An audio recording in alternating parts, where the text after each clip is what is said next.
انہیں احادیث نبی صلی اللہ علیہ وسلم پر حسب استطاعت عمل کرانے کے لیے اور قرآن و سنت کے اسی تقاضے کی اہمیت اور افادیت کو سمجھتے ہوئے جماعت غرباء اہل حدیث کے امام و امیر نے تحریک شہیدین کے حامی مولانا عبد الوہاب محدث دہلوی رحمۃ اللہ علیہ نے مسئلہ امارت لوگوں کو سمجھانا شروع کیا تھا۔ یہ کوئی پوری دنیا میں امامت کبریٰ نہیں تھی، بلکہ خاص اہل حق اہل حدیثوں کو جمع کرنے کی تحریک انہوں نے چلائی تھی۔ آپ نے اہل حدیثوں کے دل میں اجتماعی زندگی کی خوب اہمیت بٹھائی، سنت کو زندہ کرانے اور اس پر عمل کرنے کے لیے یہ تحریک چلائی تھی، اور اہل حدیثوں کو قرآن و حدیث کے اس اہم بنیادی مسئلہ اور اتحاد و عمارت کی طرف توجہ دلائی تھی، جس کی طرف شاہ ولی اللہ محدث دہلوی رحمۃ اللہ علیہ، شاہ عبد العزیز، شاہ احمد شہید، شاہ اسماعیل شہید وغیرہ نے ہندوستان کے ناواقف مسلمانوں کو ترک شرک و بدعت کے ساتھ ساتھ توجہ دلا کر عمل کرایا تھا، اور جس کو شاہ اسماعیل شہید رحمۃ اللہ علیہ کے انتقال کے بعد علماء اہل حدیث نے یکسر بھلا دیا تھا۔ اہل حدیثوں کی کوئی تنظیم و جماعت بندی نہ تھی، ان کا کوئی امیر نہیں تھا جو ان کو اختلافی مسائل میں ان کے فیصلے کرتا، ان کے اختلافات کو ختم کرتا، کوئی ان کی مرکزیت نہیں تھی، اور اسی وجہ سے متحدہ ہندوستان کے اہل حدیث خصوصاً علماء اہل حدیث آپس میں کئی مسائل میں بری طرح الجھے ہوئے تھے۔ بڑے بڑے علماء ایک دوسرے کے مخالفت میں اور طرح طرح کے الزامات دینے، ایک دوسرے کو گمراہ ثابت کرنے میں اپنی طاقت اور وقت صرف کرنے میں لگے ہوئے تھے۔ روز بروز کوئی نہ کوئی اشتہار، کتاب، پمفلیٹ اہل حدیثوں کی آپس کی چپکلش اور مخالفت میں چھپتے رہتے تھے۔ خود اہل حدیث عوام بھی اس آپسی مخالفانہ رویہ اور اختلافات سے پریشان ہو چکے تھے۔ اس زمانے کے اکثر کتابوں اور رسائل اور اخباروں میں آپ کو یہ چیز ملے گی۔ ہم نے اس دور کے چند رسائل اٹھائے تو حیرت کی انتہا نہ رہی جب ہم نے دیکھا کہ اس دور کے بڑے بڑے علماء جن پر آج ہم اہل حدیثوں کو فخر اور ناز ہے، کس قدر ان کے اندر اختلافات رونما تھے، کیسی تحریر اور تقریر جنگوں کا سلسلہ جاری تھا۔ بڑے بڑے علماء مثلا مولانا محمد حسین صاحب بٹالوی، مولانا عبداللہ غزنوی، مولانا عبداللہ غازی پوری، مولانا محمد فقیر اللہ مدراسی، مولانا عبدالاحد خان پوری، مولانا عبدالواحد غزنوی، مولانا ثناء اللہ امرتسری، مولانا امام خان نوشہری، مولانا عبداللہ روپڑی، مولانا اسحاق امرتسری رحمہ اللہ وغیرہ وغیرہ میں بڑے بڑے اختلاف انتہا کو پہنچے ہوئے تھے۔ نمونے کے طور پر ایک صرف حوالہ اس دور کے ایک رسالے سے یہاں پیش کرنا چاہتا ہوں۔ غور فرمائیں کہ اس وقت متحدہ ہندوستان کے اہل حدیثوں کی کیا حالت تھی اور کس طرح وہ بکھرے ہوئے تھے، تاکہ آپ کو اندازہ ہو جائے کہ کیسے نازک وقت پر مولانا موصوف نے اہل حدیثوں کو اکٹھا اور متحد کرنے کی تحریک چلائی تھی۔ یہ رسالہ بغور پڑھ لیجئے۔ مولانا محمد یوسف صاحب شمس محمدی لکھتے ہیں کہ علماء اہل حدیث کی حالت ناگفتہ پر جس قدر آج افسوس کیا جائے اتنا کم ہے۔ اناد، باہمی اور حسد کا یہ حال ہے کہ اگر کوئی آیت پڑھ دے تو شرمندہ ہونا پڑے۔ معاذ اللہ ہمارے دشمنوں پر یہ صادق آتا ہے، القینا بینہم العداوۃ والبغضاء، جس کا لازمی نتیجہ ضربت علیہم الذلہ والمسکنہ ہے۔ اختلاف باہمی جو نیک نیتی پر مبنی ہو برا نہیں، مگر وہ اختلاف جو بغیم بینہم کا منشا ہے قابل ہزار نفری ہیں۔ علماء کی اس خود پسندی سے عوام نے خود سرے کا فائدہ اٹھایا، اور جو لازم و ملزوم ہے۔ اب گزارش ہے کہ اہل علم اپنے علم و فضل سے لوگوں کو کچھ فائدہ بھی پہنچا سکتے ہیں یا نہیں؟ اس سوال کا جواب یہ ہے کہ جن میں نفاق و شقاق کی ہوائیں چل رہی ہیں وہ تو کسی کام کے نہیں، وہ کچھ کر سکتے ہیں نہ اس سے سردست کچھ امید رکھنا چاہیے۔ ہاں جو حسد اور خود پسندی کے شرر انگیز بگولوں سے محفوظ ہیں وہ اگر اٹھ کھڑے ہوں تو کام بن جائے۔ مولانا عبدالسلام صاحب مدراسی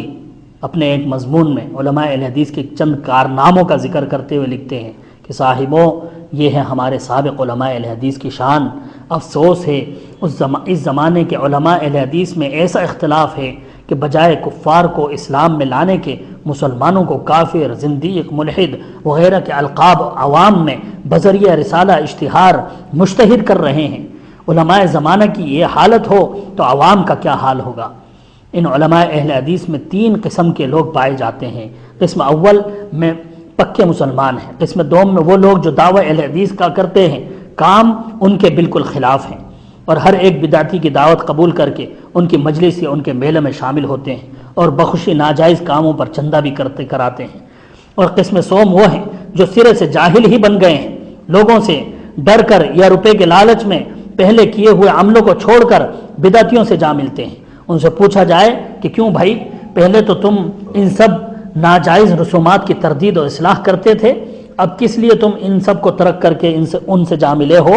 تو سبحان اللہ جواب اس طرح ملتا ہے کہ فلاں فلاں سے ہم کو مدد ملتی ہے، اس لیے ہم نے مصلحت جان کر چھوڑ دیا ہے۔ افسوس، کیا خوب دلیل ہے۔ دیکھیے اخبار اہل حدیث امرتسر 27 اگست 1915 مطابق 15 شوال 1333 ہجری، صفحہ نمبر 9 میں یہ وضاحت ہے۔ یہ تھی اس دور کے علماء کی حالت، اور یہ اس وقت کے علماء اہل حدیث کے اختلافات کی ایک معمولی سی جھلک نمونے کے طور پر میں نے آپ کے سامنے رکھی ہے، ورنہ اس دور کے رسائل کتب تو بھرے پڑے ہیں۔ اس تعلق سے زیادہ لکھنا میں مناسب، جس کو اس تعلق سے کچھ جاننے کا شوق ہو صرف ان چند رسائل و کتب کو دیکھ لیں، میں زیادہ بولنا بہتر سمجھتا نہیں۔ دیکھیے یہ رسالہ توجیہ الکلام، اور یہ رسالہ ہے الحق الناطق الباطل الناطق، اور یہ ہے القول الفاضل الفارق بین الکاذب فی دعوی اہل حدیث والصادق المقلب به دابۃ الارض، اور الاربعین، اور یہ ہے رسالہ تنظیم اہل حدیث روپڑ جلد نمبر 8 مورخہ 28 ربیع الاول 1358 مطابق 19 مئی 1939، اور الکلام المبین فی جواب الاربعین، اور یہ ہے فیصلہ آرہ، اور رسالہ امرتسری غزنوی نزاع کا فیصلہ، نافہم مصنف وغیرہ، ان سب پر ایک نظر ڈال لیجئے، معلوم ہو جائے گا کہ اس وقت کے علماء اہل حدیث کی کیا حالت تھی۔ اب ایسے حالات میں کتنی سخت ضرورت تھی ایک ایسے قائد کی جو اہل حدیثوں کو خصوصاً متحد کر دے اور قرآن و حدیث یعنی شریعت کی روشنی میں اختلافات کو دور کرے، اور اس کا ایک ہی راستہ تھا کہ شرعی تعلیمات کے مطابق قرآن و حدیث کے ماننے اور اس پر چلنے کا دعویٰ کرنے والوں کو قرآن و حدیث کی روشنی میں شرعی انداز سے جماعت بندی کے ساتھ بطریق صحابہ متحد کیا جائے۔ بس مولانا عبدالوہاب صاحب محدث ہند رحمۃ اللہ علیہ نے اہل حدیثوں کو اسی حالت ناگفتہ بہی کو دیکھتے ہوئے اس کی طرف عوام و خواص کو توجہ دلائی کہ اتحاد کے لیے شرعی اصول اور رہنمائی کو ملحوظ خاطر رکھتے ہوئے مسلمانوں کو خصوصاً اہل حدیثوں کو یکجا کرنے کی کوشش کری۔ لہذا قرآن و سنت کے اس اہم مسئلہ کو مولانا عبدالوہاب محدث دہلوی رحمۃ اللہ علیہ نے لوگوں کے سامنے دوبارہ پیش کیا، کیونکہ علماء اسے بھلا چکے تھے۔ اس کی اہمیت کو بتایا، سمجھایا، لوگوں کو جماعت بندی کے ساتھ ایک امیر کی ماتحتی میں زندگی گزارنے کی ترغیب دی کہ اس طرح جماعت اہل حدیث سنت رسول صلی اللہ علیہ وسلم بلکہ حکم رسول صلی اللہ علیہ وسلم پر عمل پیرا ہو کر متحد بھی ہو جائیں گے، اور ایک امیر کی اطاعت کرنے پر آپسی تمام اختلافات بھی ختم ہو کر سب منظم ہو جائیں گے، اور اس کے بعد ہی صحیح معنوں میں شرک و بدعت کا اچھی طرح قلقمہ کیا جا سکے گا، اور شرعی طور پر تبلیغ دین کا حق ادا کیا جائے گا، اور بقدر طاقت احادیث عمارت و جماعت بندی پر بھی عمل ہوگا، اور ساتھ ہی آپ نے ہر حدیث سے رسول پر اپنی استطاعت کے مطابق عمل کا شوق دلایا کہ ہماری جتنی طاقت ہے ہم فرامین الہی اور سنن نبی صلی اللہ علیہ وسلم پر عمل پیرا ہوں، تاکہ روز قیامت اللہ کے سامنے عذر پیش کر سکیں کہ اللہ جتنی ہماری طاقت تھی ہم نے عمل کیا، ہم فرامین و سنن پر عمل سے یکسر منہ پھیرنے والے نہ تھے۔